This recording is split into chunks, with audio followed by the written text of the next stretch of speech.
চট্টগ্রাম ক্রিকেটের সর্বোচ্চ আসরে টানা ৩ মৌসুমে চ্যাম্পিয়ন হওয়া একটা দলের বিজয় উল্লাস। দীর্ঘ ৩ মাসে চট্টগ্রাম প্রিমিয়ার লিগ আসরের শেষ ম্যাচে যাদের সামনে দাঁড়াতেই পারেনি চট্টগ্রাম বন্দর কর্তৃপক্ষ।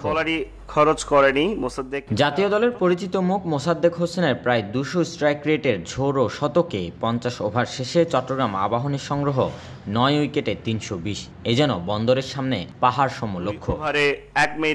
জবাব দিতে নেমে ১৬ ওভারে মাত্র ৫০ রান তুলে বন্দর হারিয়েছে সবকটি উইকেট। চট্টগ্রাম আবাহনীর ২৭২ রানের বিশাল জয়। পতন ঘটে গিয়েছে যদিও লিগের চ্যাম্পিয়ন রানার আপ অবনমিত দল সবকিছু নির্ধারিত হয়ে গেছে আগেই। এ ম্যাচ কেবলই আনুষ্ঠানিকতা। চ্যাম্পিয়ন আবাহনী লিমিটেড এবং রানার আপ ব্রাদার্স ইউনিয়ন। ৩বার টানা চ্যাম্পিয়ন হওয়া এটা অন্যরকম একটা ফিলিংস কাজ করে।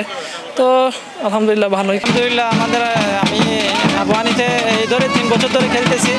আলহামদুলিল্লাহ আমরা হ্যাট্রিক চ্যাম্পিয়ন হয়েছি। এটার হ্যাট্রিক চ্যাম্পিয়নের এক্সাইটমেন্টটা এটা হচ্ছে মানে আসলে বলার মতো না ভাষায়। অসাধারণ একটা টুর্নামেন্ট ছিল, বিশেষ করে আমাদের আবাহনী টিম মানে শুরু থেকে আমরা খুব ডমিনেট করে ক্রিকেট খেলছি। এখানে আমাদের প্লেয়াররা দীর্ঘ ৪ মাস যাবৎ অনেক পরিশ্রম করছে। টুর্নামেন্ট শুরু হওয়ার আরও ১ মাস আগে থেকে তার ফিটনেস ক্যাম্প থেকে শুরু করে মানে খুব অ্যাক্টিভ ছিল। কোচ অফিসিয়াল সবাইকে ধন্যবাদ। বিশেষ করে আমরা যারা প্লেয়ার আছি সবাই অনেক বেশি হার্ডওয়ার্ক করছি বিধায় আমাদের ফলটা পাইছি। ছোট বড় আসলে সবাই আমরা এক হয়ে খেলার চেষ্টা করছি।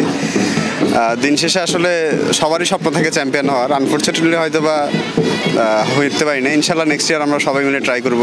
বৃহস্পতিবার চট্টগ্রামের এম এ আজিজ স্টেডিয়ামে সমাপনী খেলা শেষে পুরস্কার বিতরণ অনুষ্ঠানে প্রধান অতিথি আজম নাসিরউদ্দিন বলেন, চট্টগ্রাম থেকে জাতীয় দলে খেলোয়াড় অন্তর্ভুক্ত করতে নানা লক্ষ্যের কথা। আমাদের তো লক্ষ্য আছে, ধরুন চট্টগ্রাম থেকে জাতীয় দলের এক বা একাধিক ক্রিকেটার তৈরি করা, এবং আমরা চেষ্টা করছি বিভিন্ন লিগের প্রারম্ভে যারা আমরা ক্রীড়া সংগঠকরা আছি আমরা বসি কিভাবে লিগটা, এটা যেহেতু হাইয়েস্ট লেভেলের লিগটাকে উপভোগ্য করা যায়, আকর্ষণীয় করা যায়, প্রতিদ্বন্দ্বিতাপূর্ণ করা যায়, সেই একটা লক্ষ্য আমাদের আছে। সেটা নিয়ে আমরা পরীক্ষা নিরীক্ষা করি এবং এইবার আমরা কোটা কমিয়ে দিয়েছি, কারণ সেটা বেশ কিছু ক্রিকেটার তৈরি হচ্ছে সংখ্যার দিক দিয়ে।